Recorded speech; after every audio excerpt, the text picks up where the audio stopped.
আমাদের আজকের গল্প দিগন্ত চ্যাটার্জির কলমে নিখিলেশ ও সেনবাড়ির রহস্য। গল্প পাঠে রয়েছে শুভ, ইভান, শ্রেয়সী, দেবাঞ্জন, সৌম্যদীপ, পার্থ, অভিষেক এবং কৌশিক। শব্দগ্রহণ ও আবহ সৃষ্টিতে রয়েছে 62 FPS স্টুডিও।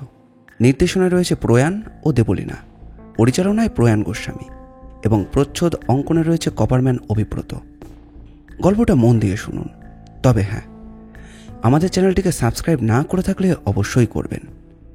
এই রকম গোয়েন্দা গল্প ও অ্যাডভেঞ্চার গল্প আমরা প্রায়ই নিয়ে আসি। তাহলে আর বেশি দেরি না করে চলুন শুরু করা যাক। আজ সকালে ঘুম থেকে উঠে দেখি নিখিলেশ খবরের কাগজ হাতে তাতে মনোনিবেশ করেছে। আমি হাত মুখ ধুয়ে তার কাছে এসে বসলাম। সে তখনও মনে হয় আমার উপস্থিতি টের পায়নি। কোনো একটা বিশেষ খবর তার মনকে বিচলিত করে চলেছে। আমি এবার তাকে বললাম, এই নিখিলেশ, কি হয়েছে বলো তো? কি পড়ে চলেছ তখন থেকে? নিখিলেশ এবার খবরের কাগজ থেকে মাথাটা সরিয়ে বলল, আর্য সেনের নাম শুনেছ? আমি একটু ভেবে বললাম, আর্য সেন? তুমি কি সেই কাপড় ব্যবসায়ী আর্য সেনের কথা বলছো? গতবার যার তুমি একটা ঠাকুরের সোনার মুকুট উদ্ধার করে দিয়েছিলে, তাই তো? তুমি ঠিকই ধরেছ। হঠাৎ করে তার নাম করছো কেন? কিছু কি হয়েছে? উনি গতকাল খুন হয়েছেন। কি কি করে হলো? খবরের কাগজে লেখা আছে যে উনি রোজকার মতো অফিসে যেতেন, তবে সেই দিন নাকি তার শরীরটা সকাল থেকেই খারাপ লাগছিল। দুপুরের দিকে তিনি নাকি কিছু না খেয়েই ঘুমোতে যান। সেই মুহূর্তে ওনাকে কেউ বা কারা এসে গুলি করে খুন করে। খুবই মর্মান্তিক। এমন সময় দরজার ওপাশে কারোর এক করাঘাত আমাদের সজাগ করে দিল। ওই দেখো, আমাদের নতুন কেসের মক্কেল উপস্থিত। আর আমি যদি ভুল না করি, সেটা আমাদের আলোচনার বিষয়েরই কেউ হবে। আমি কিছু না বলে দরজাটা খুলে দেখলাম একজন বছর 30-এর ভদ্রলোক। লোকটার মুখে এক অজানা চিন্তার ছাপ স্পষ্ট। তিনি ঘরে প্রবেশ করে সোফাতে একটা জায়গা দখল করে জিজ্ঞাসা করল, নিখিলেশ বাবু, আপনাকে এই মুহূর্তে খুবই দরকার আমাদের। আরে নীলমাধব বাবু যে, আসুন আসুন, বসুন বসুন। আমার মনে পড়ল ইনিই তো আর্য সেনের ভাই নীলমাধব সেন, যাকে কিছু বছর আগে আমি তাদের বাড়িতে দেখেছিলাম। আপনি আমাকে এখনো মনে রেখেছেন শুনে খুশি হলাম। আপনারা নিশ্চয়ই ঘটনাটার বিষয়ে শুনেছেন। শুনেছি, খুবই মর্মান্তিক ঘটনা। নিখিলেশ বাবু, আপনাকে দাদার খুনিকে যে করেই হোক ধরতেই হবে।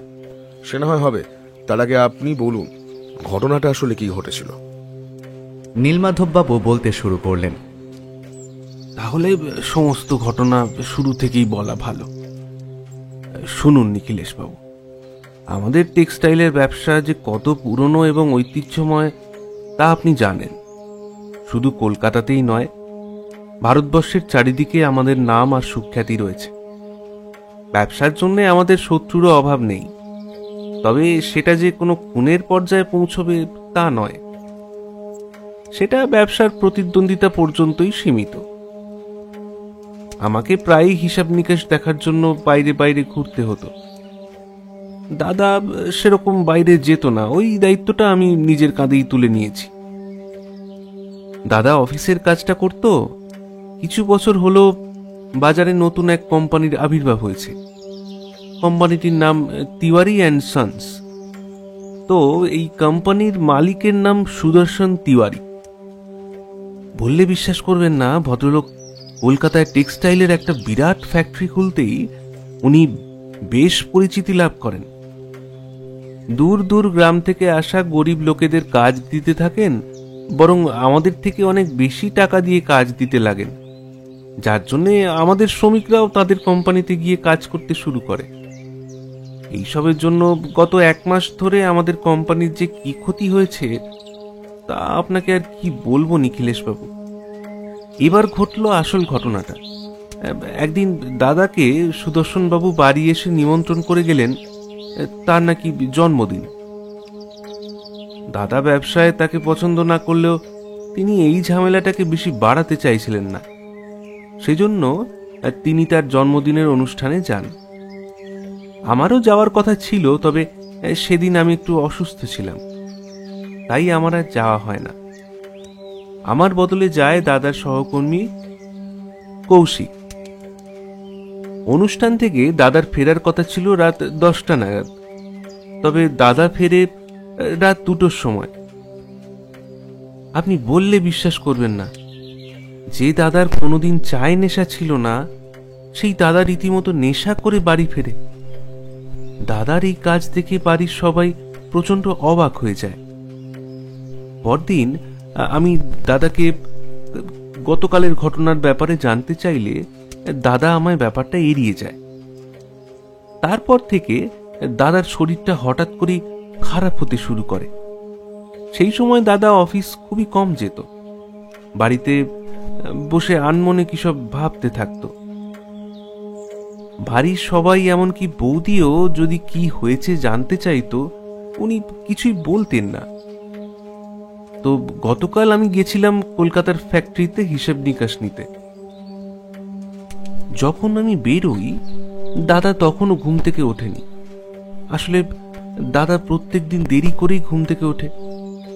দুপুরবেলায় আমি আর ভাইপো অয়নের ফোন পাই, সে আমাকে খবরটা জানায়। আমি আমি বাড়ি এসে দেখি দাদা আর বেঁচে নেই।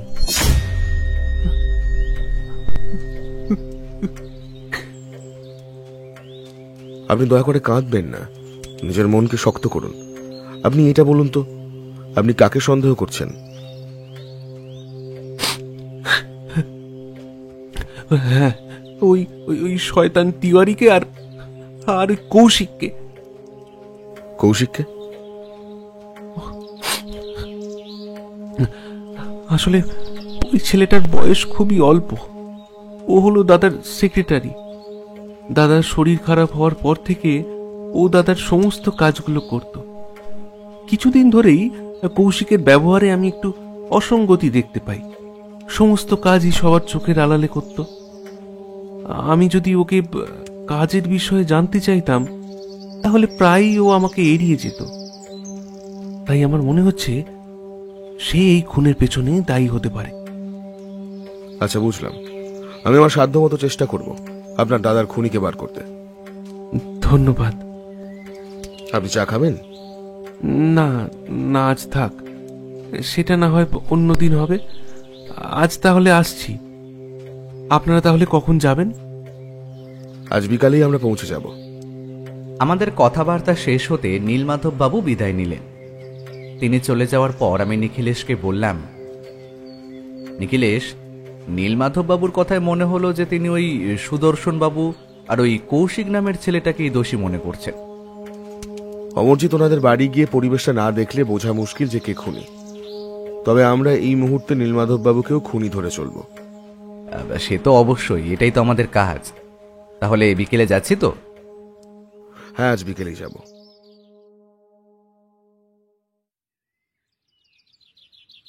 বিকেলে আমরা বিবেকানন্দ লেনে পৌঁছলাম।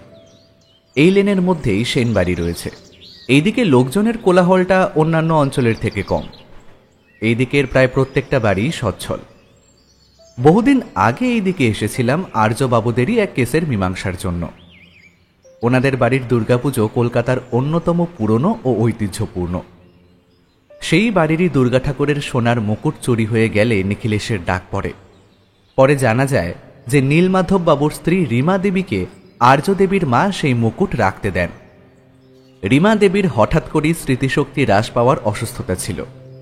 পরে ওনার তা মনে পড়তে তিনি সেই মুকুটটা ফিরিয়ে দেন। খানিকটা হাঁটতেই আমরা সেনবাড়ির সামনে এসে পৌঁছলাম।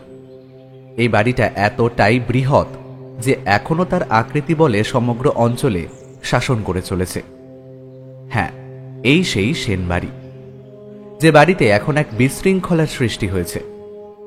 বাড়িটার ফটকের সামনে দাঁড়িয়ে থাকা দারোয়ানকে নিখিলেশ নিজের পরিচয় দিতেই সে সম্ভবত আমাদের চিনতে পারে। এক সরল হাসি হেসে ফটকের দরজাটা খুলে দেয় সে। তারপর সামান্য হাঁটা পথ পেরিয়ে আমরা বাড়ির সামনে এসে দাঁড়ালাম।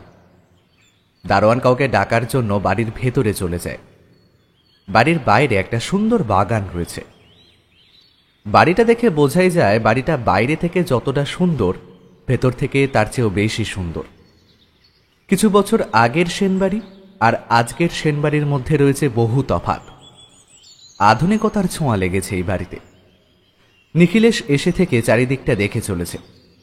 এমন সময় দারোয়ান আমাদের বাড়ির ভেতরে প্রবেশ করার জন্য নির্দেশ দিল। বাড়ির ভেতরে একটা চেয়ারে বসেছিলেন নীলমাধববাবু। আমরা তার কাছে এগিয়ে গেলাম। আপনারা এসেছেন, আসুন, বসুন বসুন। নীলমাধববাবু এখন বসলে হবে না, আপনি বরং আমাদের ঘটনাস্থলে নিয়ে চলুন। নীলমাধববাবু আমাদের তার ইশারায় আসতে বললেন। এক পাশ দিয়ে চলে যাওয়া সিঁড়িটা দিয়ে দোতলার ঘরগুলো দুদিকে ভাগ হয়ে যাচ্ছে। সেখানে উঠে ডান দিকের 3 নম্বর ঘরটা আর্যবাবু। আচ্ছা, বাড়ির সবাই কোথায়? কাউকে তো দেখা যাচ্ছে না। বাড়ির সবাই গেছে থানাতে। থানা থেকে জিজ্ঞাসাবাদ করবার জন্য সবাইকে ডাকা হয়েছে। আপনি আর ওই বাইরে থাকা দারোয়ান?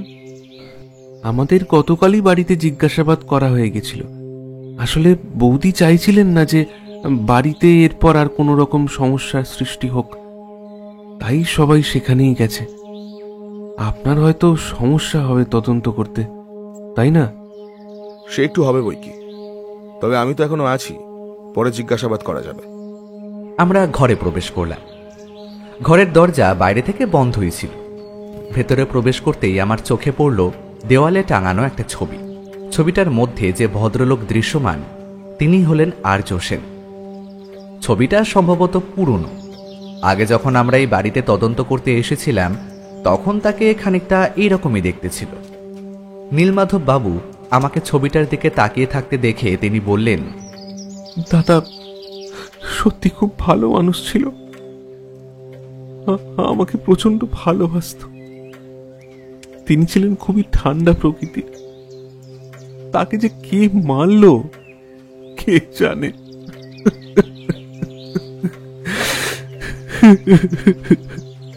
নিখিলেশ ঘরে তদন্ত শুরু করে দিয়েছে। ঘরে রয়েছে একটা বড় বিছানা, একটা আলমারি, ড্রেসিং টেবিল, এছাড়া একটা ঘর সংলগ্ন বাথরুম। নিখিলেশ প্রথমে বিছানাটার কাছে গেল। সেটা এখনো অগোছালো অবস্থায় রয়ে গেছে। সম্ভবত পুলিশই বারণ করেছে তাদের ঘরটা পরিষ্কার করতে। বিছানার ওপর ছড়িয়ে ছিটিয়ে রয়েছে কিছু খবরের কাগজ। নিখিলেশ একটা রুমাল হাতে সেগুলোকে সরিয়ে পাশে রাখল। না, কিছুই পাওয়া যাচ্ছে না। নিখিলেশ এবার নীলমাধববাবুকে জিজ্ঞাসা করল, আচ্ছা নীলমাধববাবু, আপনার দাদা মানে আর্যবাবুকে যখন কেউ গুলি করলো তখন আর্যবাবু কিরকম অবস্থায় ছিলেন? মানে আমি বলতে চাইছি যে বিছানার উপর শুয়েছিলেন না মেঝেতে পড়ে গিয়েছিলেন? আসলে নিখিলেশ বাবু, সেই সময় আমি তো বাড়িতে ছিলাম না। আমি সবটাই ফোনে জানতে পারি। আর আমি যখন বাড়ি ফিরি তখন পুলিশ এসে দাদার মৃতদেহটাকে নিয়ে গেছিল। বুঝলেন নীলমাধববাবু, ওপরে আমি সেরকম কিছু পেলাম না। বাড়িতেও কেউ নেই বলছেন, তাহলে আজ আমার কোনো কাজ নেই। আমি বরং এখন আসি, কিছুদিন পর আমি অবশ্যই আসবো। নিখিলেশ, বাড়িতে দারোয়ান কিন্তু রয়েছে, তার সাথে কথা বলা যেতে পারে, কি বলো? আরে তাই তো, বেমালুম ভুলেই গিয়েছিলাম যে দারোয়ান এখানে রয়েছে। আচ্ছা নীলমাধববাবু, আপনি বরং ওকে ডেকে দিন। নীলমাধব বাবুর সাথে আমরা নিচে নেমে এলাম। নীলমাধব বাবু দারোয়ানকে ডাকলেন। নকুল, এই নকুল, এইদিকে শুনে যা। বাইরে থেকে নকুল হন্তদন্ত হয়ে ঘরে এসে বলল, বাবু ডাকতেছিলেন? তোকে এই বাবুরা কিছু প্রশ্ন জিজ্ঞাসা করবেন, তার সঠিক উত্তর দিবি কিন্তু। ভুল বললে তো জানিসই আমি তোর কি হাল করব। নীলমাধব বাবুর শেষ কথাগুলো তিনি একটু হেসে আর চাপা স্বরে বললেন। আমরা সবাই সোফাতে আশ্রয় গ্রহণ করলাম। নীলমাধব বাবু নিতাইকে চা আনতে বললেন। নিতাই এই বাড়িরই এক চাকর। দীর্ঘ সময় ধরে সে সেন বাড়ির হয়ে কাজ করে আসছে। সে নীলমাধব বাবুর কথা মতো চা আনতে চলে গেল। নিখিলেশ নকুলকে জিজ্ঞাসা করল, আচ্ছা নকুল, তুমি এই বাড়ির হয়ে কতদিন কাজ করছো? দিন কি কইতেছেন বাবু, 10টা বছর ধরে এই বাড়ির লয়ে কাজ করতেছি আমি। সেদিন সকাল থেকে বাড়িতে কি কি ঘটেছিল বলো তো? নকুল এবার বেশ ভয় পেয়ে গেল। আসলে যখন থেকে আমরা বাড়িতে এসেছি তখন থেকেই সে খুব ভয় পেয়ে আছে। সে একবার ঠোক গিলে নীলমাধব বাবুর দিকে তাকিয়ে বলতে শুরু করল, আসলে বাবু সেদিন আমার কাজে আসতে একটু দেরি হয়ে গেছিল। আমার কাজ হচ্ছে এই বাড়ি পাহারা দেয়া আর ওই দিকের বাগানটা দেখাশোনা করা। আগের দিন রাতে আমার ছুটি ছিল, সকালে আমি এসে চারদিকটা দেখছিলাম কোনটা কি করতে হইবে। বড়বাবু আমার সাথে এসে দেখাও করে গেছিলেন, আমাদের কইলেন নকুল দেখিস এইবার যেন বাগানে প্রচুর ফুল হয়। তবে তবে সে আর হইল কই, দুপুরে একটা জোর গুলির আওয়াজ পাই, তারপর সারাদিক হইচই মাইটা যায়। খোকা বাবু এসব বলেন কেউ এসব বড়বাবুকে খুন করে দিয়ে গেছে। তুমি কাউকে বাড়িতে ঢুকতে দেখোনি? না বাবু, আমার পরিষ্কার মনে আছে কেউ বাড়িতে আসে নাই সেই সময়। তবে খোকা বাবু আইছিলেন। খোকা বাবু তো বড়বাবুর ছেলে, তারে নিয়ে আর চিন্তা নাই। ঠিক আছে নকুল, তুমি এবারে আসতে পারো। আমাদের কথা শেষ হতে নিতা এসে চা নিয়ে হাজির হলো। ও যেন নকুলের বলা শেষ কথাটা শুনতে পেয়েছে। নিতাই বলল, সেনটা তো ওই খোকা বাবুরে নিয়েই। নিখিলেশ তার দিকে জিজ্ঞাসু দৃষ্টিতে তাকিয়ে বলল, কেন বলুন তো? নীলমাধব বাবু এবার নিতাইকে ধমক দিয়ে বলল, কি চাতা বকছিস? নিজের কাজ মন দিয়ে কর গা, যা এখান থেকে। নিতাই চলে গেলে নিখিলেশ নীলমাধব বাবুকে জিজ্ঞাসা করল, ও কি বলে গেল? ও কিছু না নিখিলেশ বাবু, আপনি চাটা খান, ঠান্ডা হয়ে যাচ্ছে যে। আপনি আমায় নিয়ে এসেছেন আপনার দাদার খুনি ধরতে।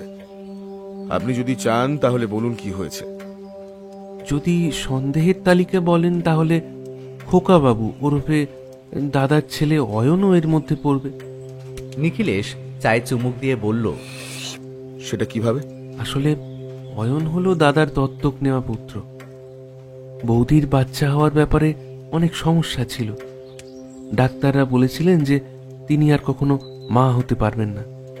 বৌদির দুর্দশা দেখে দাদা ঠিক করে যে তিনি একটা ছেলেকে দত্তক নেবেন। আমি তখন সবে ম্যাট্রিক পাশ করেছি। তখন অয়ন আমাদের বাড়িতে আসে। অয়ন প্রথমে দাদা বৌদির শিক্ষায় ভালোই মানুষ হচ্ছিল, তবে পরে কোনো এক কারণে সে দিন দিন বকে যেতে লাগলো।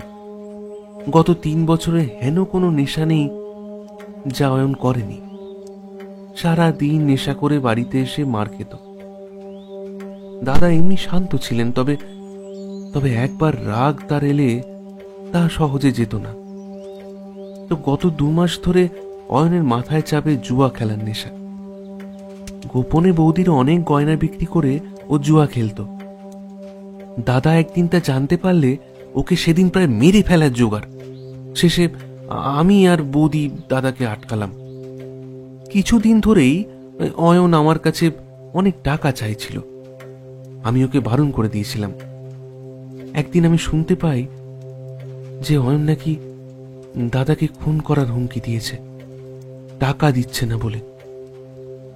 অবশ্য এই কথাগুলো ও নেশার ঘরেই বলেছিল। আমি এইটুকু থেকেই ওকে সন্দেহ করছিলাম নিখিলেশ বাবু।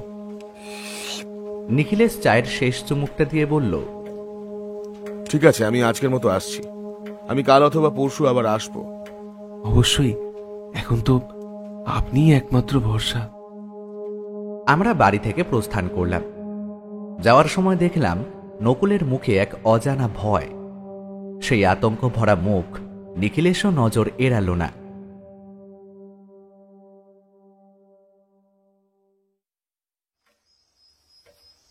রাতে খাওয়ার টেবিলে বসেছিলাম। সেন বাড়ি থেকে ফিরে এসে সন্ধ্যাবেলায় আর কিছু খাওয়া হয়নি, তাই ঠিক করলাম যে আজ তাড়াতাড়ি করে খেয়ে নেওয়া যায়। নিখিলেশ সেই থেকে কিছু একটা ভেবে চলেছে। সম্ভবত নিজের মস্তিষ্কে এই কেসটার ব্যাপারে ছক কষে চলেছে। তাকে চুপ করে বসে থাকতে দেখে কৃষ্ণকুমারী বলল, কি হলো? তোমরা খেয়ে নাও, কখন তো খাবার দিয়েছি। নিখিলেশের ঘোর কাটতেই বলল, হ্যাঁ হ্যাঁ, খাচ্ছি। এই কি ভাবছো বলো তো তুমি? আজ ওখান থেকে আসার সময় নকুলের মুখটা দেখলে কিছু একটা বলতে চাইছিল যেন, তবে কোনো কারণে হয়তো ভয় পেয়ে গেছে। ওকে সম্ভবত কেউ ভয় দেখাচ্ছে, যার জন্য ও কিছু বলতে পারছে না। হতেই পারে। কাল আমরা একবার যাব সুদর্শন বাবুর সাথে দেখা করতে। ভদ্রলোকের কাজকর্ম শুনেই বোঝা যাচ্ছে যে তিনি বিশেষ সুবিধার পাত্র নন। আমাদের জানতে হবে সেদিন আসলে কি ঘটেছিল। যে আর্যবাবু সুদর্শন বাবুর অনুষ্ঠান থেকে নেশা করে বাড়ি ফিরলেন। আবার তারপরে ওনার এরকম আকস্মিক পরিবর্তন। না না না, অমরজিৎ বেশ গোলমেলে কেস, বুঝলে তো? তাহলে ওই বাড়িতে কবে যাবে? সেনবাড়িতে যাওয়ার এখনো কোনো পরিকল্পনা করিনি। ওখানে গিয়ে আর একটু জিজ্ঞাসাবাদ করতে হবে, বিশেষ করে আর্যবাবুর ছেলে অয়নের সাথে। আমি মাথা নাড়িয়ে সম্মতি জানালাম। খাওয়া দাওয়া শেষ করে আমরা তাড়াতাড়ি নিদ্রায় আমাদের শরীরকে আত্মত্যাগ করলাম।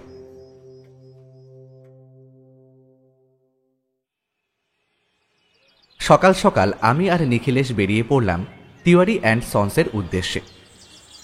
সুদর্শন বাবুর যে বড় দোকান তা কলকাতাতেই অবস্থিত। ট্যাক্সি করে এসে আমরা সরাসরি নামলাম তার দোকানের সামনে। দোকানের ভেতরে ভীষণ রকমের ভিড়। সেই ভিড়কে পেছনে ফেলে আমরা সুদর্শন বাবুর অফিস ঘরের সামনে এসে দাঁড়ালাম। বাইরে তারই এক দারোয়ান দাঁড়িয়ে ছিল। সে ভেতর থেকে অনুমতি নিয়ে এলে আমরা ভেতরে প্রবেশ করি। সুদর্শন বাবুর নামের সাথে চেহারার ভালোই মিল রয়েছে। বেশ মোটাসোটা, বেঁটে, আর মাথায় রয়েছে টাক এবং চোখে একটা চশমা। ভদ্রলোক যেন এতক্ষণ আমাদের জন্যই অপেক্ষা করছিলেন। ঘরে ঢুকতে তিনি বললেন, আরে আসুন আসুন আসুন নিখিলেশ বাবু, আসুন, বসুন বসুন। আপনিও আসুন অমরজিৎ বাবু, আপনাদের জন্যই তো অপেক্ষা করছিলাম। আমি আর নিখিলেশ অবাক হলাম। ভদ্রলোক আমাদের সম্বন্ধে কি করে জানলেন? যদি জেনেও থাকে তাহলে আমাদের জন্য অপেক্ষা করছিল বলতে ভদ্রলোক কি ইঙ্গিত করল? আপনি আমাদের কি করে চিনলেন, আর আপনি কি করে জানলেন যে আমরা আজ আসবো? কেন, আমায় তো নীল মাধব বাবু বললেন। উনি বললেন যে দুজন ভদ্রলোক আমায় আর্যবাবুর খুনের ব্যাপারে কিছু জিজ্ঞাসাবাদ করতে আসবে। আর আমি আপনাদের খুব ভালোভাবেই চিনি, বিশেষ করে অমরজিৎ বাবু, আপনার লেখার আমি খুব বড় ভক্ত, বুঝলেন? আমি একটু হাসলাম। আসলে কেউ আমার লেখার তারিফ করলে তাকে আমার খুবই ভালো লাগে। নিখিলেশের চোখে কিন্তু শিকারীর দৃষ্টি। সে বলল, আচ্ছা বুঝলাম, আমাদের কিছু জিজ্ঞাসাবাদ করার আছে আর্যবাবুর খুনের ব্যাপারে। অবশ্যই, সে তো আপনারা নিশ্চয়ই করবেন, আমি তো আছি। তার আগে আপনারা বসুন, সেই থেকে দাঁড়িয়ে রয়েছেন।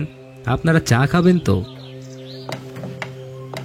আমরা সম্মতি জানিয়ে তার সামনে থাকা দুটো চেয়ার দখল করে বসলাম।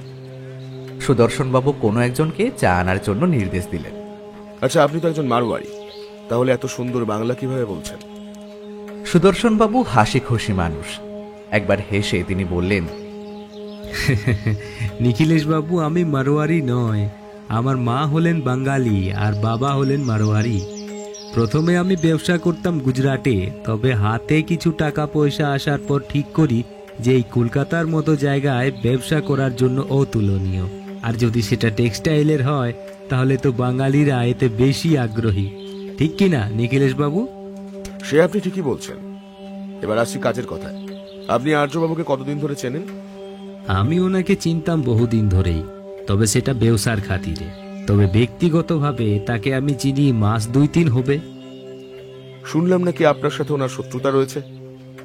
শত্রুতা তো ব্যবসাতে লেগেই থাকে নিখিলেশ বাবু, তবে আমি তার সাথে সেরকম শত্রুতা করার মতো কিছুই করিনি। আপনি ভুল বুঝছেন, আমি ব্যবসার ব্যাপারে বলছি না, আমি বলছি ব্যক্তিগতভাবে।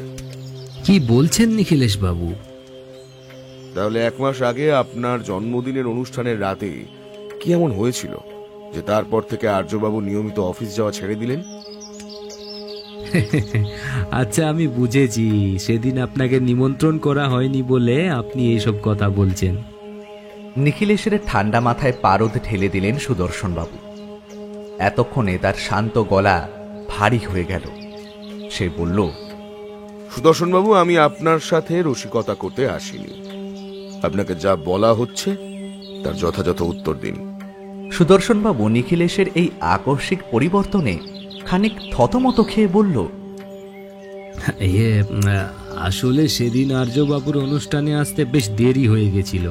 সঙ্গে এসেছিল ওনারই সেক্রেটারি কৌশিক নামে এক কম বয়সী ছেলে। অনুষ্ঠানে অনেক নামি নামি ব্যবসায়ীদের আমি নিমন্ত্রণ করেছিলাম। সবার মতো আর্যবাবু ওই অনুষ্ঠানে আনন্দ করছিলেন, এইটুকুই সেদিন হয়েছিল, আর বিশেষ কিছুই হয়নি। তবে আমার এইটুকু মনে আছে, সেদিন ওনাকে কৌশিকবাবু বেশ জোরাজুরি করছিলেন মদ্যপান করার জন্য, সেই জন্যই হয়তো। আমাদের কথাবার্তার মাঝে বাইরে থেকে চা দিয়ে গেল। চা খেতে খেতে নিখিলেশ বলল, আজ আর সেরকম কিছু জিজ্ঞাসা করার নেই। আপাতত আপনি কিছুদিন শহরের বাইরে যাবেন না, তাতে আপনি পুলিশের সন্দেহে আসবেন। চা শেষ করে আমরা সুদর্শন বাবুকে বিদায় দিলাম। বাড়ি ফিরে নিখিলেশ আমায় জিজ্ঞাসা করল, আচ্ছা অমরজিৎ, তোমার সুদর্শন বাবুকে কেমন লাগলো? তা মন্দ না, হাসি খুশি ভদ্রলোক, আমার লেখাও পড়েছেন বললেন।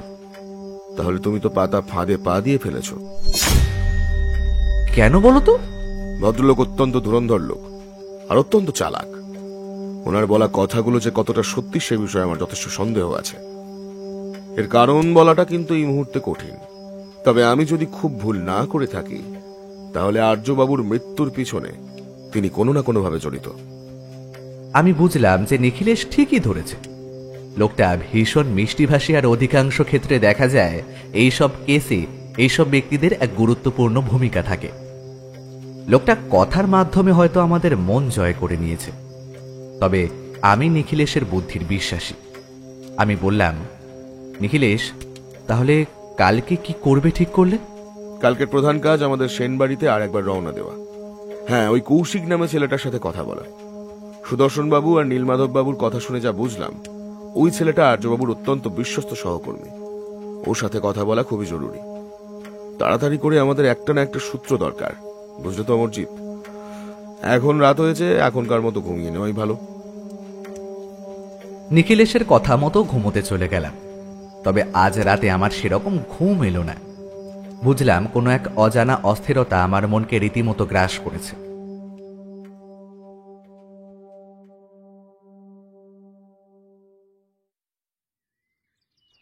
সকালটা কেটে যেতেই আমি আর নিখিলেশ রওনা দিলাম সেনবাড়ির উদ্দেশ্যে।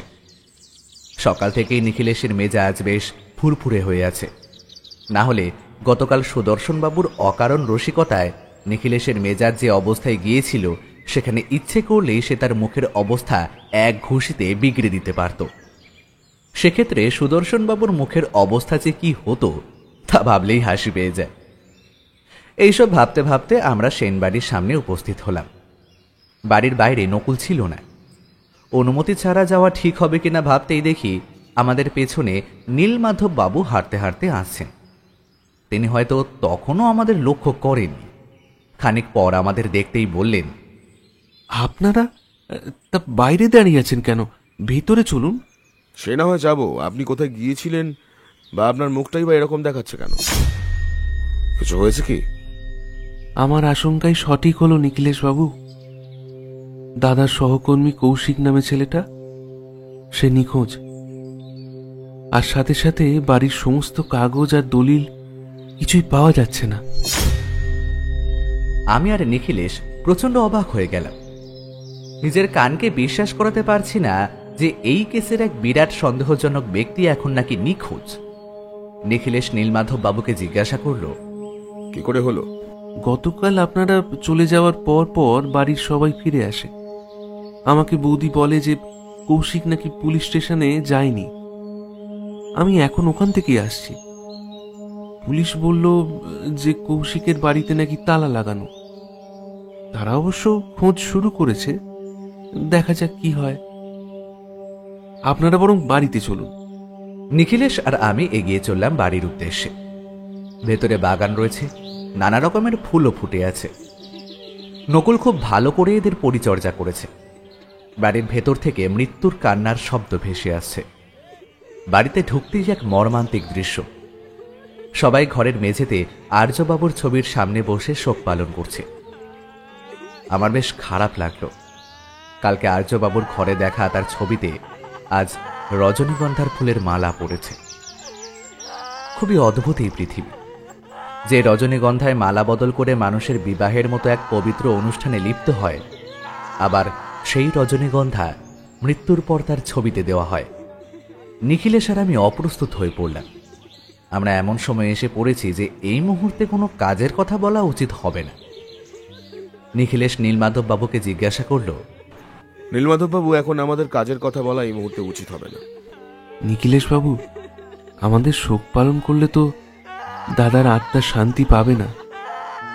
বরং যদি আমরা তার খুনের অপরাধীকে ধরতে পারি তাতে আমরা আর দাদার আত্মা সবাই শান্তি পাবে। এই কথাটা বলে নীলমাধব বাবু এক মহিলাকে কিছু একটা বলতে গেলেন। মহিলাটি আমাদের কাছে এগিয়ে এসে বলল, আপনি পারবেন ওই লোকটার খুনের অপরাধীকে ধরতে? আগেরবার আপনি সোনার মুকুট খুঁজে দিয়েছিলেন, এবার কি আপনি পারবেন? বলুন না। হৈমন্তী দেবী, আপনি দয়া করে নিজেকে সামলান, দয়া করে ভেঙে পড়বেন না। আমি নিজের সবটা দিয়ে চেষ্টা করব আপনার স্বামীর অপরাধী কে খুঁজে বার করতে। আপনি কি তার আগে আমার কিছু প্রশ্নের উত্তর দিতে পারবেন? হৈমন্তী দেবী স্তব্ধ হয়ে আছেন। আসলে দুঃখের একটা সীমা থাকে, সেই সীমা পার হয়ে গেলে আর কান্না আসে না। তিনি মাথা নাড়লেন। নিখিলেশ হৈমন্তী দেবীকে জিজ্ঞাসা করল, আপনি আমায় বলুন তো, সেদিন সকাল থেকে কি কি ঘটেছিল? উনি সেদিন অনেক দেরি করে ঘুম থেকে উঠেছিলেন। অন্যান্য দিন উনি অফিসে গেলেও সেদিন উনি বলেন যে ওনার শরীরটা বিশেষ ভালো নেই, সেই জন্য দুপুরের খাবারও তিনি খেতে আসেননি। দুপুর নাগাদ ওই গুলির আওয়াজ শুনতে পাই আমি। প্রথমে বুঝতে পারিনি যে ওই গুলির সূত্রপাত ওনার ঘর থেকে, তবে এটা বুঝতে পারি যে বাড়িতে এই শব্দটা উৎপন্ন হয়েছে। যখন দেখি চারিদিকের পরিবেশ ঠিক আছে, তখন আমার ওনার কথা মনে পড়ে। উপরে গিয়ে দেখি দরজা বন্ধ, ডাকলেও সাড়া দিচ্ছেন না উনি। তারপর অয়নার নকুল এসে দরজা ভাঙার সিদ্ধান্ত নেয়। দরজা ভেঙে দেখি সব শেষ। আর্যবাবুর সারাদিন মন মরা হয়ে থাকার কারণটা কি বলে আপনার মনে হয়? ওই সুদর্শন বাবুর জন্মদিনের অনুষ্ঠানের পর থেকেই ওনার এইরকম পরিবর্তন হয়েছিল। ঠিকভাবে কথা বলতো না, ভালো করে খেত না, কারোর সাথে মিশতো না, এমনকি যে লোকটা কোনোদিন অফিস না গিয়ে থাকতে পারতো না, সে নিয়মিত অফিস যাওয়া ছেড়ে দিল। শুধুমাত্র ওই কৌশিকবাবুর সাথেই উনি কথা বলতেন। সব দায়িত্ব ওর উপরে উনি দিয়ে দিয়েছিলেন। আমি ওনাকে কিছু জিজ্ঞেস করলে বলতো, আমি ঠকে গেছি হৈমন্তী, আমার আপনজন আমায় প্রচন্ড ঠকিয়ে দিয়েছে। কার উপর আপনার এখন সন্দেহ হচ্ছে? আমি জানি না, আমার মনের অবস্থা এখন ভালো নেই। দয়া করে এবার আমায় ছেড়ে দিন। ঠিক আছে, আপনি এবার আসতে পারেন। আর হ্যাঁ, নিজেকে একটু শক্ত করুন। পারলে একটু আপনার ছেলে অয়নকে ডেকে দিতে পারবেন? অয়ন? না না, ও কিছু করেনি, বিশ্বাস করুন। আমি শুধুমাত্র জিজ্ঞাসাবাদ করার জন্য ওকে ডাকতে চলেছি। কিছু করেছে কিনা তা আমি বলছি না। নীলমাধব বাবু পাশ থেকে বলল, আপনি একটু বসুন, আমি ওকে ডেকে নিয়ে আসছি। কিছুক্ষণের মধ্যেই নীলমাধব বাবু একজন বছর 23-এর ছেলেকে নিয়ে এলো। ছেলেটা সবেমাত্র যৌবনে পা দিয়েছে, যা বোঝা গেল। এমন সময় কেউ নিজের বাবাকে হারালে তার কষ্ট পাওয়াটাই স্বাভাবিক। তবে ছেলেটার মনে যেন ঘটনাটা দাগ কাটতে পারেনি, তা আমি ভালোই বুঝলাম। ফুর্তির জীবনে তার কাছে নেশাটাই হলো সব। অল্প বয়সে তার চোখে মুখে নেশার একটা সামান্য ভাব দেখা গেল। কি কথা? আপনাদের সাথে কোনো কথা তো আমার থাকতে পারে না। থাকতে পারে। তোমার বোঝা উচিত যে এখন তোমার বাবার মৃত্যুর পেছনের কারণ খোঁজার দায়িত্ব আমাদের। তাই তুমি যদি আমাদের সাহায্য না করো, তাহলে সেক্ষেত্রে তোমাকেই আমরা দোষী মনে করব। অয়নের মুখে প্রচন্ড রাগের একটা ছবি দেখা গেল। সে বলল, আপনি আমার বাড়িতে এসে আমাকেই হুমকি দিচ্ছেন? অয়ন, তোমাকে যা যা জিজ্ঞাসা করবে তুমি কিন্তু ঠিক তাই তাই উত্তর দেবে, না হলে আমার চেয়ে খারাপ কিন্তু কেউ হবে না। নীলমাধব বাবুর কথাতে মনে হলো কাজ হয়েছে। তার মুখে একটা ভয়ের ছায়া দেখা গেল। আপনি বলুন, কি বলতে চান? নীলমাধব বাবু আমায় পাশ থেকে ফিসফিস করে বললেন, ছেলেটা আমায় জমের মতো ভয় করে, বুঝলেন অমরজিৎ বাবু? ছেলেটা ভালো, তবে তার হঠাৎ বকে যাওয়ার কারণ আসলে দাদা নিজেই ছিল। আসলে তার আশকারাতেই ছেলেটার এমন অবস্থা হয়েছে। অম্লান, আমি শুনেছি নাকি তুমি তোমার বাবাকে হুমকি দিয়েছিলে, এটা কি ঠিক?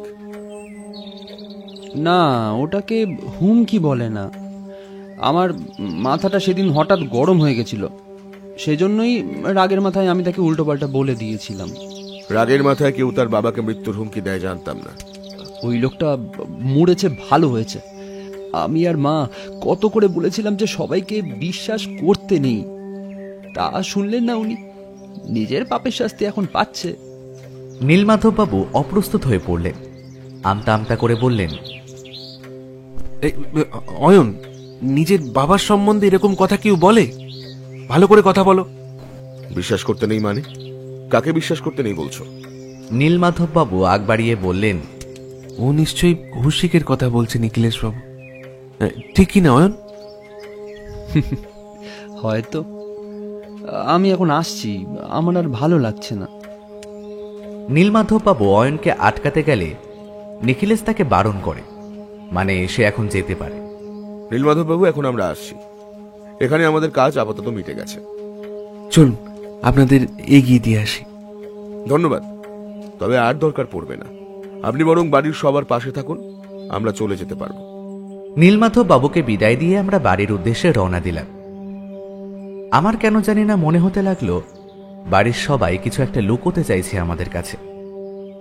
বাড়ির মূল দরজা দিয়ে বেরোতে যাব, ঠিক এমন সময় নকুল কিছুটা দূরে একটা গাছের আড়াল থেকে আমাদের ডাকল। তার চেহারায় কালকের সেই রহস্যজনিত ভাব। কিছু একটা বলতে চাইছে সে। নকুল, তুমি কি আমাদের কিছু বলতে চাইছো? নকুল ঠিকভাবে কথা বলতে পারছে না। প্রচন্ড উত্তেজনায় আর ভয়ের কারণে ওর মুখ থেকে কথাও বেরোচ্ছে না। আমার ব্যাগে সবসময় একটা জলের বোতল থাকে। ঘন ঘন তেষ্টা পাওয়ার অভ্যেস আমার আছে। সঙ্গে যা গরম পড়েছে তাতে এইটুকু জলেও কোনো লাভ হয় না। আমি তার দিকে জলের বোতলটা বাড়িয়ে দিতেই ও এক নিঃশ্বাসে বোতলটা খালি করে দিল। নাও, এবার বলো তো। বাবুর মৃত্যুর পেছনে কে আছে তা কিন্তু আমি জানি। কে আছে নকুল? বলো বলো, সময় নেই হাতে। বাবু যবে থেকে ওই কি যেন বলে, ওই সুদর্শন বাবুর জন্মদিনের ওখান থেকে ফিরলেন, তবে থেকে দেখতেছি উনি কেমন জানি হইয়া যান। নকুল, এগুলো আমরা সবই জানি, তারপর থেকে বলো। বাবু তবে থেকেই এক ভদ্রলোক রোজ আইতেন বাড়ির বাইরে, একটা গাড়ি করে আইতেন, আর ঠিক সেই সময় বড়বাবু বাইরে বেরোইতেন। আমি কিছু জিজ্ঞাসা করলে আমায় কইতো, তুই জানি যে কাজ করকে যা। লোকটার সাথে তোমার বড়বাবুর কি কি কথা হতো তুমি জানো? কিছু কিছু শুনেছি বাবু। লোকটা কইতেন বড়বাবুকে যে টাকাগুলা কবে দিচ্ছেন। সে সময় বড়বাবু খুব ভয় পেয়ে যেতেন, বলতেন দিয়ে দেবো, কিছুদিন নাকি সময় দিতে হবে তাকে। নকুল, লোকটাকে কিরকম দেখতে তোমার মনে আছে? বাবু ভালো করে তো মনে নাই, তবে লোকটার মাথায় টাক ছিল একখানা, আর সেরকম কিছু মনে নাই বাবু। নিখিলেশ আর আমি একে অপরের দিকে মুখ চাওয়াচাই করলাম। আমরা হয়তো দুজনেই বুঝেছি টাক মাথার লোকটা কি। নকুল, আর কি যেন বলবে বলছিলে? বাবু সেদিন আপনারা চলে যাওয়ার পর বড়বাবুর সাথে থাকা ছেলেটা এসেছিল, ওই কি যেন নাম ওনার, হ্যাঁ হ্যাঁ কৌশিক, কৌশিক, সে এসেছিল। সে যাওয়ার পর ওনার সাথে ছোট বাবুর তুমুল ঝগড়া হয়। তারপর বাবু ওনাকে আর আমি বাইরে আসতে দেখিনি। কি বলছো নকুল? এটাই সত্যি বাবু, আমি দরজায় সব সময় ছিলাম। এমন সময় পেছন থেকে কারো একজনের ডাকে আমরা সজাগ হয়ে গেলাম। পেছন ফিরে দেখলাম নীলমাধববাবু। কোনো এক কারণে ওনার মুখটা ফ্যাকাশে হয়ে গেছে। উনি বললেন, নিখিলেশ বাবু, আপনারা এখনো বাড়ি যাননি? আমি কি আপনার কোনো সমস্যা করে দিলাম? আমার সাথে একটু দরকার ছিল নকুলের, তাই কথা বলছিলাম। না না নিখিলেশ বাবু, আমি আপনাকে ওরকম কিছু একদমই বলতে চাইনি। আমি নকুলকে ডাকতে এসেছিলাম। দরজায় না দেখতে পেয়ে ভাবলাম হয়তো বাগান বাড়িতে আসবে, তাই। নীলমাধববাবুর কথা শেষ হতে না হতেই আমি বললাম, এদিকে বাগান বাড়ি আছে বুঝি? হ্যাঁ, বহুকাল আগেকার একটা আছে বই কি, তবে তা বহুকাল আগেই পরিত্যক্ত হয়ে গেছে। এখন সেখানে যত পোকামাকড় আর সাপের বাসস্থান। ও আচ্ছা, তাহলে এখন আমরা আসছি। আমি নিজের সাধ্যমতো চেষ্টা করব কেসটার সমাধান করার। আমরা সেখান থেকে তখনকার মতো বিদায় নিলাম। মাথায় অনেক প্রশ্ন জড়ো হয়ে ভিড় করে দাঁড়িয়ে আছে, কেসটার যে কি হবে, কেসটার যে কবে একটা সুরাহা হবে কে জানে। সেন বাড়ি থেকে ফেরার পর থেকে নিখিলেশ কিছু একটা ভেবে চলেছে। ওর চিন্তার প্রশ্নগুলো আমার কাছে অত্যন্ত পরিচিত, তাই আমি ওকে বললাম, কি ভাবছো নিখিলেশ? সুদর্শনবাবুর কথা? অজিত, অনেক ভাবনা মাথায় আসছে, কিন্তু কোনটাকে আগে ভাববো বুঝতে পারছি না। মানে? সুদর্শন বাবুর সাথে যে এই কেসের একটা বড় যোগসূত্র রয়েছে তা আমি তোমাকে আগেই বলেছিলাম। ব্যক্তি যে গভীর জলের মাছ তা বুঝতে আর বাকি নেই। আর এটাও বোঝা যাচ্ছে যে খুনি উনি ছাড়া আর কেউ নয়। অমরজি, তুমি ভুল করছো। খুনি যে কে এখনো তা আমাদের কাছে স্পষ্ট নয়। তবে সে যেই হোক, তার কাছে পৌঁছতে গেলে আমাদের একজনকে খুব দরকার, বুঝলে তো? কাকে? কৌশিক নামের ছেলেটাকে। সে ছাড়া আর কেউ এই কেসের সুরাহা করতে পারবে না। কি করে? সবাই, এমনকি পুলিশও সন্দেহ করছে যে কৌশিকই খুনি। আবার সে নাকি আর্যবাবুর সহকর্মী ছিল, তার জন্য তাদের মধ্যে খুব ভালো সম্পর্কও ছিল। তাই হতে পারে আর্যবাবুর অসহায় মানসিকতার সুযোগ নিয়ে সমস্ত সম্পত্তির দলিল ও বাড়ির কাগজ সে লিখিয়ে নিয়েছে। এটা হওয়ার সম্ভাবনা সবচেয়ে কম। তুমি দেখো, একজন এত বড় ব্যবসায়ী কখনোই একজন কম বয়সী ছেলেকে সহকর্মী হিসাবে নিযুক্ত করত না। আর যদিও বা ছেলেটা বিশ্বাসঘাতকতা করে, তাহলে ওই দলিল নিয়ে সে করবেটাই বা কি? তাকে তো বাড়ি বিক্রি করতেই হবে, তখন সে তো ধরা পড়বে। আমি নিখিলেশের যুক্তিতে মাথা নাড়িয়ে বললাম, তাহলে এখন উপায়? উপায় একটাই, ছেলেটাকে খুঁজতে হবে। তাকে খুঁজতে পারলেই আশা করি এই কেসের সমাপ্তি ঘটবে। সকাল সকাল হাত মুখ ধুয়ে চায়ের অপেক্ষায় বসে আছি। এখনো পর্যন্ত সামনের কোনো পদক্ষেপের পরিকল্পনা করা হয়নি। নিখিলেশ বরাবরের মতনই খবরের কাগজ হাতে বসে আছে। ঠিক এমন সময় দরজার ওপারে কারো একজনের আগমন আমাদের তার উপস্থিতির জানান দিল। আমি গিয়ে দরজা খুলতেই দেখি অয়ন। হঠাৎ তার এরকম সময় আসার কারণ ঠিক বুঝতে পারলাম না, তাই তাকে জিজ্ঞাসা করলাম, অয়ন, তুমি এই সময়? অয়নের চোখে মুখে আতঙ্কের ছাপ লক্ষ্য করা গেল। সে বলল, অনেক বড় সর্বনাশ হয়ে গেছে আমাদের বাড়িতে। কি হয়েছে? নকুল কাকু খুন হয়েছে। ওর পেটে কেউ ছুরি চালিয়েছে। আজ সকালে নকুল কাকুর দেহ উদ্ধার করি আমি। বরাবর সকালে ঘুম থেকে উঠে আমার বাগানে ঘোরার অভ্যাস রয়েছে। আজও সেরকম ভাবেই আমি বাগানে ঘুরছিলাম। বাগান বাড়ির দিকটা আসতেই আমার চোখে পড়ল নকুল কাকুর দেহ। বাড়ির সবাই প্রচণ্ড ভেঙে পড়েছে। পুলিশ এসেছিল, তবে তবে আমি জানি যে ওরা কিছুই করতে পারবে না। আমি কালকে আপনাদের কাজকর্ম দেখেছি, আর আমি জানি যে আপনারা পারবেন আমার বাবার আর নকুল কাকুর খুনিকে ধরতে। আসলে বাবার প্রতি আমার কোনো রাগ ছিল না, রাগ আমার ওনার কাজকর্মের ওপর ছিল।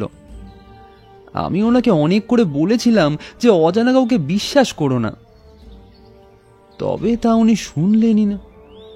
কাল রাতে মা আমায় অনেক বুঝিয়েছেন, আর আমি বুঝেছি এতকাল ধরে যে জীবনযাপন আমি করছিলাম তা যে কোনো ভদ্র ছেলে করে না, তা আমি বুঝেছি।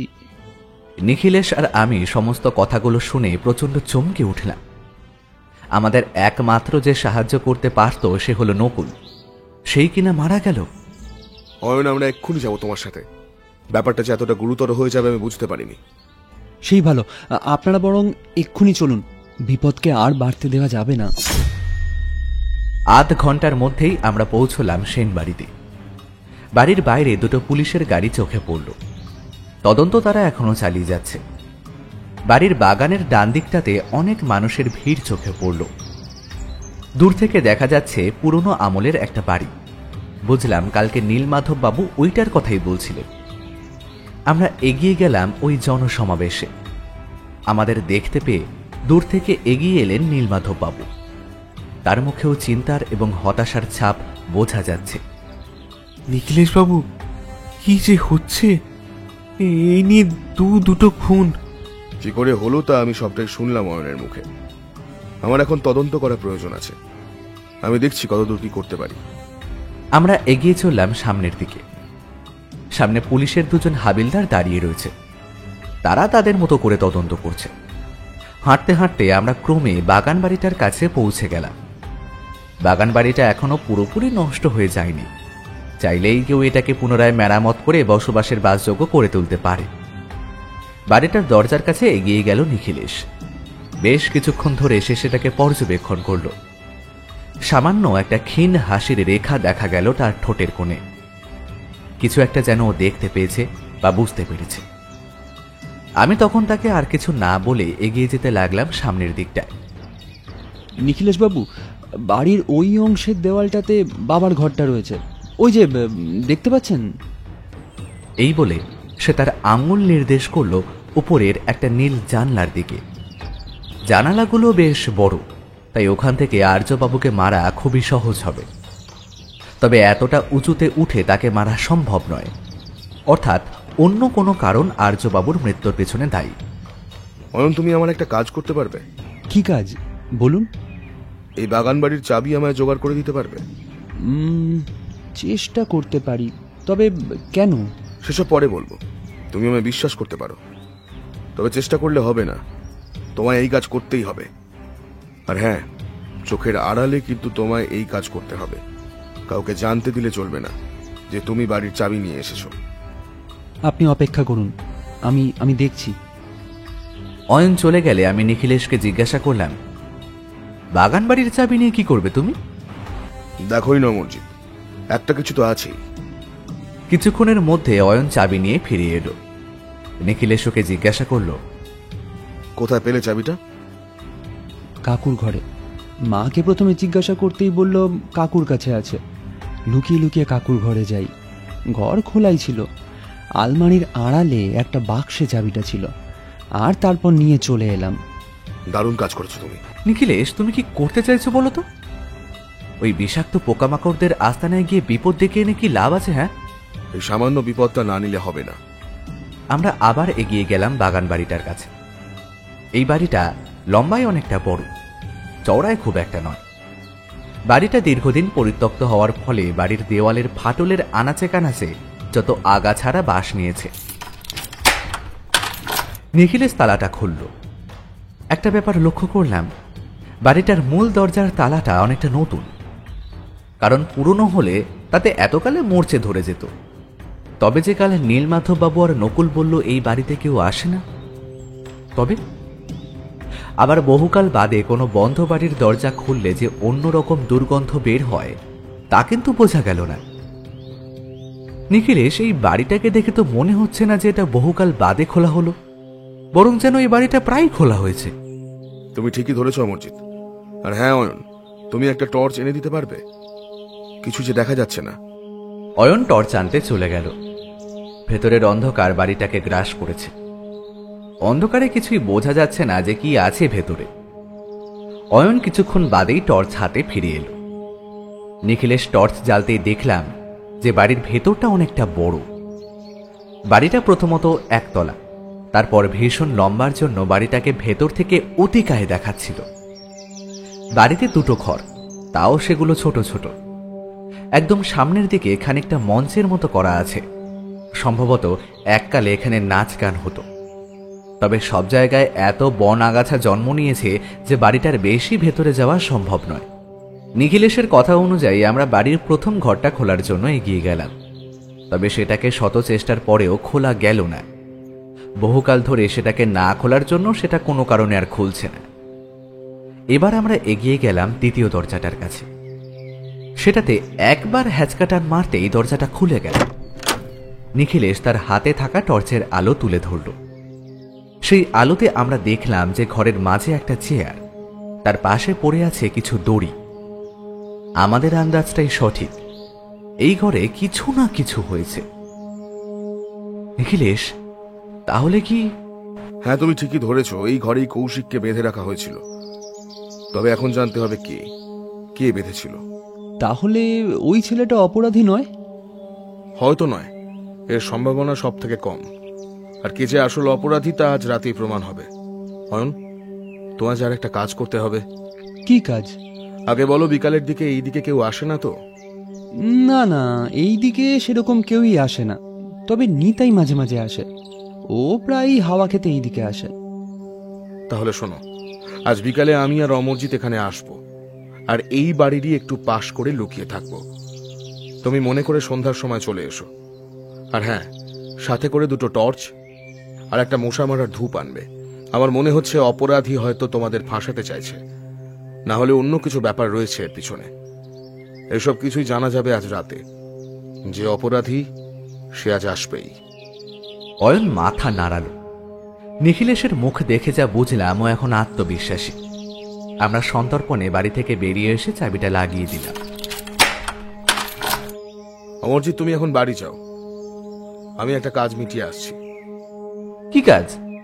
একবার থানায় যেতে হবে, সবকিছু জানিয়ে দিয়ে আসবো ওদের, আর বলে আসবো সন্ধ্যার দিক করে ওরা যেন বাড়ির বাইরেই থাকে। বেগতিক বুঝলে যেন ওরা আমাদের সাহায্য করতে পারে। ঠিক আছে, সাবধানে যেও। আমি বাড়ি ফিরে এলাম। আজ সারাদিন যে পরিশ্রম হবে তার কথা ভেবেই খেয়ে দিয়ে একটু ঘুমিয়ে নিয়েছিলাম। তবে আসল ব্যাপারটা হচ্ছে নিখিলেশ এখনো ফিরে আসেনি। বেলা 12টা বাজতে চলল, এখনো ফিরল না। সে কোন সকালে বলে গেল যে থানায় যাচ্ছি, এতক্ষণ লাগে? আমি বেরোলাম থানার উদ্দেশ্যে, কারণ বাড়িতে চুপ করে বসে থেকে তো লাভ নেই। থানায় পৌঁছতে আধ ঘন্টা মতো লাগলো। ওখানে পৌঁছে আমি খোঁজ করতে লাগলাম বীরেনবাবু। তবে একজন হাবিলদারের কাছে শুনলাম যে উনি নাকি ছুটিতে আছেন। আমি ফ্যাসাদে পড়লাম।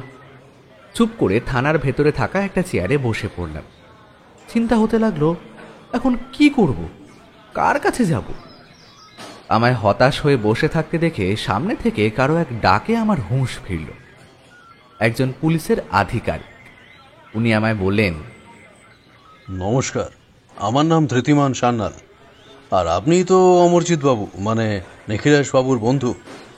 আপনি কি কিছু বলবেন? আমার বন্ধু মানে নিখিলেশ, সে কি এসেছিল এখানে?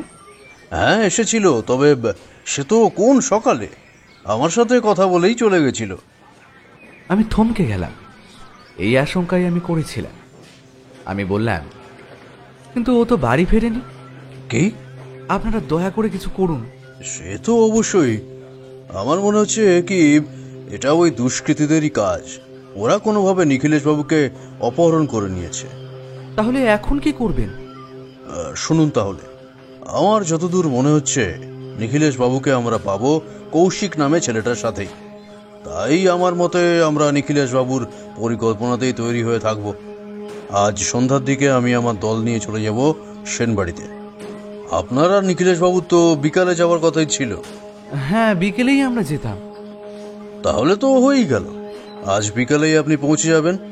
আর হ্যাঁ, চেষ্টা করবেন সবার চোখের আড়ালে থাকতে, ঠিক আছে? ঠিক আছে। আপনি এখন সাবধানে বাড়ি ফিরে যান। নিখিলেশ বাবুর কিছুই হবে না, আমি আপনাকে কথা দিচ্ছি। দুপুরে আর ঘুম এলো না। চিন্তাতে মাথাটা যন্ত্রণায় ছিঁড়ে যাচ্ছে। কৃষ্ণকুমারী দুপুরে কিচ্ছু খায়নি নিখিলেশের জন্য। সে দুপুর থেকে সে চিন্তা করেই চলেছে, সেই থেকে সে কেঁদেই চলেছে। আমিও সেরকম কিছু খাইনি। প্রত্যেকদিন ওষুধ খাই, তাই বাধ্য হয়ে সামান্য মুখে দিয়েছি। আসলে নিখিলেশকে ছেড়ে মাঝে মাঝে এরকম আমায় করতে হয়েছে। কখনো কখনো তো নিখিলেশের প্রচন্ড প্রাণের ঝুঁকি ছিল, তখনও আমি ওকে বাঁচিয়েছি। তবে আজ কেন জানি না প্রচন্ড ভয় লাগছে। দেখা যাক কি হয়। বিকেলে আমি একাই রওনা দিলাম সেনবাড়ির উদ্দেশ্যে। নিজের মনকে শক্ত করে বুঝিয়ে নিয়েছি যে আমায় পারতেই হবে, তবে এসে যে করেই হোক। সেনবাড়ির সামনে পৌঁছতেই লক্ষ্য করলাম যে বাড়ির সামনে কেউই নেই। তবে আমি কোনো রকম ঝুঁকি নিলাম না। ফটকের পাশগুলো দেখতে লাগলাম, কোনো দিক দিয়ে পাঁচিল টপকানো যাবে কিনা। এক জায়গায় পাঁচিলের একটা অংশ ভেঙে গেছে, সেখান থেকে চেষ্টা করলে ওপারে যাওয়া যেতে পারে। এই ভেবে দুবার চেষ্টা করে ব্যর্থ হলে তারপরের বার শেষ পর্যন্ত পাঁচিল টপকানো গেল। যেখানে আমি নামলাম সেখানটা বনে ভর্তি। সম্ভবত এটা বাড়ির পেছন দিকটা। আমি হাঁটতে শুরু করলাম।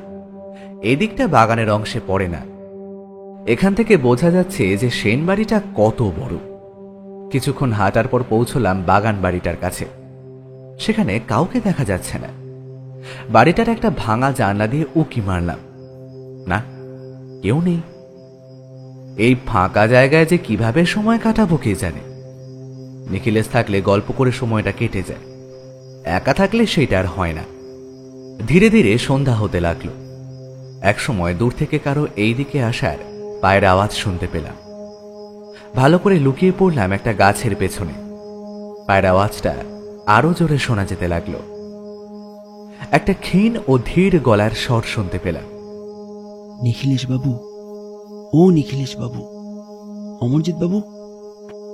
আমি বুঝতে পারলাম এটা অয়নের গলা। ঠিক সময়ে সে এসেছে। এদিকে এসো, এদিকে এসো। অয়ন আমার কাছে এলো। আমার সাথে নিখিলেশকে না দেখতে পেয়ে জিজ্ঞাসা করল, আপনি একা? নিখিলেশ বাবু কোথায়? আমি ওকে সমস্ত ঘটনাটা খুলে বললাম। ও বিশ্বাস করতে পারছে না যে আমাদের একমাত্র মস্তিষ্ক নিখোঁজ হয়ে গেছে। ধৃতিমান বাবু কখন আসবে? এতক্ষণে তো চলে আসার কথা, তবে ওরা ফটকের বাইরে থাকবে। বেগতিক না দেখলে ওরা আসবে না। আমরা চুপ করে বসে রইলাম। রাত 9টা বাজতে চলল। আমার ভয় হতে লাগলো। আদে ওরা আসবে তো? যদি না আসে তাহলে কি হবে? কোথায় খুঁজবো আমি নিখিলেশকে? কি জবাব দেব কৃষ্ণকুমারীকে? এইসব ভাবতে ভাবতে চোখের কোণে জল নেমে এলো। এমন সময় আমার কাঁধটা ধরে অয়ন নাড়িয়ে দিল। একটা শব্দ শুনতে পারছেন অমরজিৎ বাবু? আমি কান পাতলাম। হ্যাঁ হ্যাঁ, একটা গাড়ির আওয়াজ, তাই তো? আমাদের শিকার তাহলে আজ আসছে। কি বলেন অমরজিৎ বাবু? একটু চুপ করো, আগে নিশ্চিত হয়ে নেওয়া যাক এটা ওরাই কিনা। আরো কিছুক্ষণ এইভাবে কাটার পর দেখতে পেলাম কিছু লোক এই দিকে, এই বাড়ির দিকে আসছে। যাক, শেষ পর্যন্ত ওরা এলো। এখন পরিকল্পনা অনুযায়ী সবকিছু ভালোই ভালোই মিটলে হয়। লোকগুলো দরজা খুলে বাড়ির ভেতরে পৌঁছে গেল। আমার একটু খটকা লাগলো। চাবি ওরা পেল কোথায়? অয়ন, ওরা চাবি কোথায় পেল? হয়তো অন্য কোনো একই চাবি হবে। আমরা যে গাছের গুড়ির পেছনে লুকিয়েছিলাম তার সামনে থাকা ভাঙা জানলার ভেতরের ঘরে একটা আলো হঠাৎ জ্বলে উঠল। অয়ন, তুমি তাড়াতাড়ি করে ধৃতিমান বাবুদের, মানে পুলিশদের ডেকে আনো। অয়ন চলে গেলে আমি জানলা দিয়ে আমার মুখটা বাড়ালাম। হঠাৎ করে তীব্র আলোর রেশ আমার চোখে ধাঁধা লাগিয়ে দিয়েছিল। চোখটা একবার মুছে ভেতরে তাকালাম। এটা আমি কাকে দেখছি? এটা যে সুদর্শন বাবু। আমি জানতাম নিখিলেশও জানতো যে এই লোকটার হাত রয়েছে এর পেছনে। তবে কি এই সেই অপরাধী? মনে হয় না। তারপরে আমি যাকে দেখলাম তাতে আমার সবকিছুতেই অবিশ্বাস হতে শুরু করলো। যাকে দেখে আমার গায়ের রক্ত জল হয়ে গেল সে আর কেউ নয়, নীলমাধব বাবু। তবে এই সেই শয়তান যে এই কাণ্ডগুলোর মূল মাথা। চেয়ারে বসে রয়েছে একজন।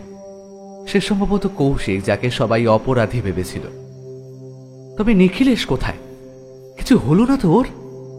উত্তেজনায় কি করব বুঝতে না পেরে ছুটে চলে গেলাম বাড়ির ভেতরে। দরজা খোলা ছিল, বাইরে কেউ নেই, তাই ঢুকে পড়লাম। হাতে টর্চ ছিল না।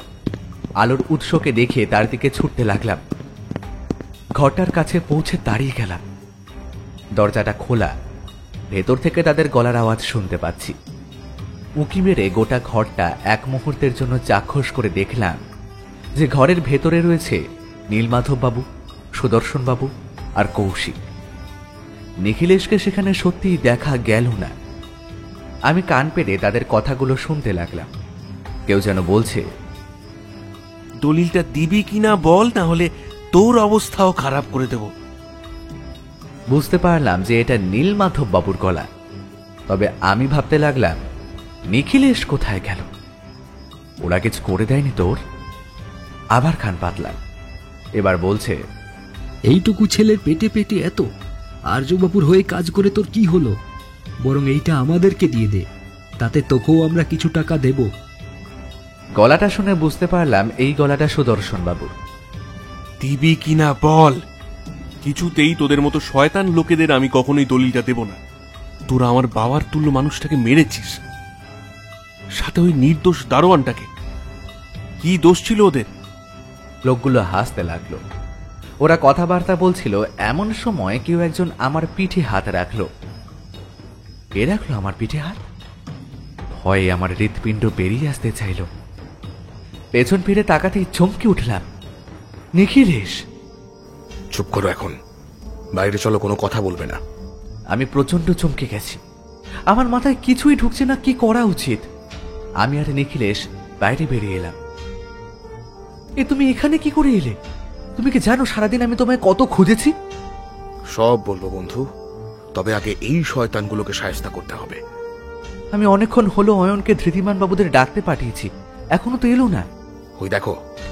এই বলে নিখিলেশ নিজের একটা আঙুল দূরে নির্দেশ করল। দূরে তাকাতেই দেখলাম কটা টর্চের আলো এই দিকেই আসছে। আমার বুঝতে বাকি রইল না যে এরা ধৃতিমান বাবুর লোক।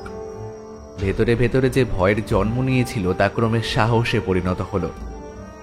লোকগুলো আমাদের কাছে এগিয়ে এলো।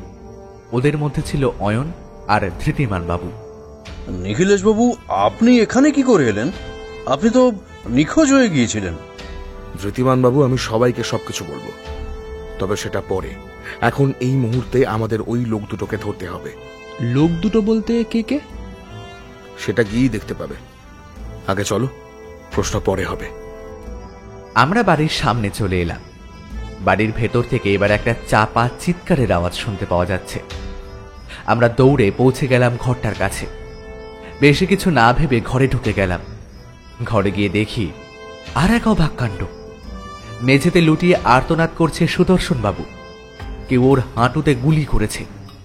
কৌশিক চেয়ারে মুখ বাঁধা অবস্থায় বসে আছে। আমাদের হঠাৎ আগমনে নীলমাধব বাবু দিকবিদিক জ্ঞানশূন্য হয়ে গুলি ছুটতে লাগল। ধৃতিমান বাবু তার তুখোর কৌশলের সাহায্যে তার হাতে একটা গুলি করল। হাবিলদার, এই দুটোকে এক্ষুনি ধরো। আমি গিয়ে কৌশিকের মুখে বাঁধা কাপড়টা খুলে দিলাম। সবাই একটা স্বস্তির নিঃশ্বাস ফেলল।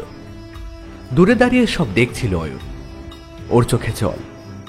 নিজের প্রিয়জনের কাছে ঠকে গেলে যে কি কষ্ট হয় তা এখন বুঝছে অয়ন। নিখিলেশ বাবু, আমি জানি যে আমার বাবার মৃত্যুর জন্য আমিই দায়ী। যদি আমি আমার বাবার পাশে এসে দাঁড়াতাম, তাহলে আজ হয়তো আমার বাবা আমাদের ছেড়ে চলে যেত না। আমি এরকমই একটা আশঙ্কা করেছিলাম। আমার বাবা এত ভালো মানুষ ছিল বলে সবাই তাকে বিভিন্নভাবে ঠকিয়ে দিয়েছে। তুমি নিজেকে সামলাও। দেখো, যা হওয়ার হয়ে গেছে। তোমার বাবার আত্মার শান্তি পেয়েছে, এটাই এখন আনন্দের নয় কি? অয়ন, তুমি ভেঙে পড়ো না। আপনারা তো জানতে চাইছিলেন যে কি করে হলো, এর পেছনে আসল ঘটনাটা কি? হ্যাঁ, অবশ্যই নিখিলেশ বাবু। যখন বলতেই হবে তখন সবাইকে বলাই ভালো। আপনারা সবাই চলুন সেনবাড়ি, ওখানেই সবকিছু আপনাদের বলবো।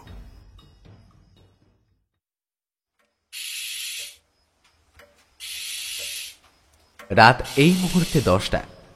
চারিদিকটা নিস্তব্ধ। দূরে একটা পেঁচা ডেকে চলেছে। আমরা সবাই সেনবাড়িতে চলে এসেছি। উপর থেকে সবাই নেমে এসেছে নিখিলেশের মুখে ঘটনার বিবরণ শুনবে বলে। নিখিলেশ, নিখিলেশ, এবার বলতে শুরু করো। আপনারা সবাই জানতে চাইছিলেন না আর্যবাবুর মৃত্যুর পেছনে কে দায়ী? সেটা হলো এই সুদর্শন বাবু আর তার ভাই নীলমাধব বাবু। এবার কি করে আর্যবাবুকে নীলমাধব বাবু মারল সেটা আমি সবটাই শুনেছি যখন আমাকে এরা অপহরণ করেছিল।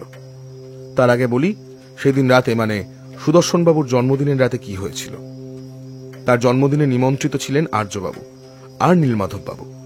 নীলমাধব বাবু আমাদের বলেছিলেন যে তার নাকি শরীর খারাপ হয়েছিল, সেজন্যই তার বদলে নাকি কৌশিক যায়। আসলে এটা পুরোটাই মিথ্যে কথা। সেখানে কৌশিক যায়নি, গিয়েছিলেন নীলমাধব বাবু। সাথে নিয়ে গিয়েছিলেন এই বাড়ির দলিলের সমস্ত কাগজ। আসলে আর্যবাবু এই বাড়ির প্রধান ছিলেন। তার বাবা তাকেই এই বাড়ি আর সম্পত্তি লিখে দিয়ে যান। তিনি আর সুদর্শন বাবু ঠিক করেন যে আর্যবাবুকে জোর করে নেশা করিয়ে তাকে দিয়ে সমস্ত কাগজ সই করিয়ে নেবেন। আর কাজটা হয়েও যায়। এতে সুদর্শন বাবুও বাড়ির অর্ধেক সম্পত্তি পাবেন। এই কথাটাও ঠিক হয়। পরদিন আর্যবাবু যখন জানতে পারেন যে তার নিজের ভাই তার সাথে বেঈমানি করেছে, তিনি ভেতরে ভেতরে ভেঙে পড়েন। নিয়মিত অফিস যাওয়া ছেড়ে দেন তিনি তার ভাইকে প্রচন্ড ভালোবাসতেন। ভাই যে তাকে এরকম ভাবে ঠকাবে তা তিনি মেনে নিতে পারেননি। এমন সময় সুদর্শন বাবু মাঝে মাঝেই তার সাথে দেখা করতে আসতেন এবং তার অংশের টাকা চেয়ে যেতেন। তবে আর্যবাবু প্রত্যেকবারের মতনই তার কাছে সময় চাইতেন। পরে তিনি এইসব কথাগুলো বলেন কৌশিককে। কৌশিক এক কথায় দারুণ ছেলে। এইটুকু বয়সে এত সাহস আর ধুরন্ধর বুদ্ধি কম জনেরই হয়ে থাকে। সে আর্যবাবুকে বুঝিয়ে বলেন যে তাদের আটকানো দরকার, না হলে এতে গোটা পরিবারেরই বিপদ। তখন তিনি বোঝেন আর কৌশিককে কাজ শুরু করতে বলেন। কৌশিক অত্যন্ত গোপনে নীলমাধব বাবুর ঘরে গিয়ে আলমারি খুলে সেই কাগজগুলো ছিঁড়ে ফেলে দেয়। আর্যবাবু ঠিক করেন যে সমস্ত সম্পত্তি তিনি লিখে দেবেন অয়নের নামে। কাজ শুরু করেন কৌশিক। কাজ প্রায় হয়েই গিয়েছিল। তবে এমন সময় সব ঘটনা জানতে পেরে যান নীলমাধব বাবু। তিনি ঠিক করেন যে আর্যবাবুকে এবার মরতেই হবে। সেই দিন নীলমাধব বাবু আসলে অফিস যায়নি। তিনি আর্যবাবুর বাড়ির বাইরে বেরোনোর সুযোগ নিয়ে ঘরে লুকিয়ে যান। আর্যবাবু ঘরে এলে তিনি তাকে গুলি করে বাথরুমে লুকিয়ে পড়েন। সবাই যখন দরজা ভেঙে ভিড় করে, তখন সেই ভিড়ে নীলমাধব বাবু মিশে যান তাদের সাথে। এবার সুদর্শন বাবু তার লোকেদের সাহায্যে কৌশিককে অপহরণ করে সম্পত্তির কাগজ খুঁজতে লাগেন। কিন্তু কৌশিক সেই কাগজ দিতে রাজি হয় না। সে অত্যন্ত গোপন জায়গায় সেটা লুকিয়ে রেখেছিল। এই সময় নীলমাধব বাবু তার বুদ্ধি লাগাতে শুরু করে। তিনি আমায় এই কেসটা নিতে বলেন। আমিও নিই। তিনি বলেন যে তার সন্দেহ দুজন লোক, কৌশিক আর সুদর্শন বাবু। সুদর্শন বাবুর নাম করার কারণ আমি এখন বুঝতে পারছি। তিনি চেয়েছিলেন সম্পত্তির কাগজ পেয়ে গেলে তিনি সুদর্শন বাবুকে মেরে দেবেন, আর আর্যবাবু মারা যাওয়ার পর যে পুরো সম্পত্তি তার কাছেই আসবে তা তিনি বুঝে যান। সেই জন্যই তিনি আজ সুদর্শন বাবুর ওপর গুলি চালান। সে যাই হোক, নকুলকে মারার কারণ হলো তার সবকিছু বলে দেওয়ার প্রবণতা। নকুল আমাদের সব গুরুত্বপূর্ণ কথা বলে দিচ্ছিল। সেই জন্য নীলমাধব বাবু তার পথের কাঁটাকে সরিয়ে ফেলে। আজ যখন আমি থানা থেকে বেরিয়ে গাড়ির জন্য দাঁড়িয়েছিলাম, তখন আমায় সুদর্শন বাবু আমার বাড়িতে নামিয়ে দেওয়ার জন্য বলে। আমিও রাজি হয়ে যাই। গাড়িতে চেপে দেখি সেখানে আছে নীলমাধব বাবু আর কৌশিক। তারপর ওরা আমায় অপহরণ করে। তারপরের ঘটনা সবাই জানেন আপনারা। সব ঠিক বললাম তো নীলমাধব বাবু? ওই লোকটাকে আমি কিছু বললে লোকটা সব সময় আমার কথা ফিরিয়ে দিত। টাকা চাইলে 1 টাকাও দিত না। নিজের ছেলের বেলায় অত অত টাকা বেরোতো, আর আমার বেলায় কিচ্ছু না। বেশ করেছি, মেরেছি। হৈমন্তী দেবী এবার নীলমাধব বাবুর কাছে এসে তার গালে দুটো চড় মেরে কাঁদতে কাঁদতে বলল, শয়তান, তোমাকে আমি নিজের ভাইয়ের মতো ভেবেছিলাম, আর তুমি কি না? ছি ছি, নিজের মায়ের গর্ভের দাদাকে মারতে তোমার লজ্জা করলো না? তুমি হয়তো জানো না, এই বাড়ির অর্ধেক সম্পত্তি তোমার নামে লিখে দিয়েছিলেন সে। তুমি আমায় বলতে পারতে, আমি তোমাকে অনেক টাকা দিতাম। তবে তুমি ওনাকে মেরে দিলে কেন? নিজেকে সামলান হৈমন্তী দেবী। অয়ন, নিজের মাকে সামলাও। তাহলে নিখিলেশ বাবু, আমি এতে নিয়ে যাচ্ছি। আচ্ছা, আর দেখবেন যেন এক একটা লাঠির আঘাত ভুলতে না পারে। ধৃতিমান বাবুরা চলে গেলে হৈমন্তী দেবী নিখিলেশের কাছে তার হাত দুটো ধরে বলল, ধন্যবাদ আপনাকে। আপনি না থাকলে ওনার আত্মার শান্তি বোধহয় হতো না। আপনি ভুল করছেন, আমি কিছুই করিনি। যা করেছে সেটা ওই ছেলেটা ছাড়া আর কেউ নয়। উনি না থাকলে হয়তো শয়তানগুলো আপনাদের কবেই এই বাড়ি থেকে তাড়িয়ে দিত। হৈমন্তী দেবী কৌশিককে বললেন, তুমি আমার ছেলের মতো। তুমি আমাদের বাড়ি এলে আমি অনেক বিরক্ত হতাম, অনেক খারাপ ব্যবহারও করেছি। আমি তোমার সাথে, তুমি কিছুই বলনি। আমি একটা কথা শুধু তোমায় বলতে চাই, তুমি কি আমার আরেক ছেলে হয়ে থাকতে পারবে এই বাড়িতে? আমার মা বাবা নেই। আর্যবাবুকে আমি নিজের বাবার মতোই মানতাম। আপনি আমার মায়ের মতো। অনেক খুশি হব যদি আমি আপনার সাথে থাকতে পারি।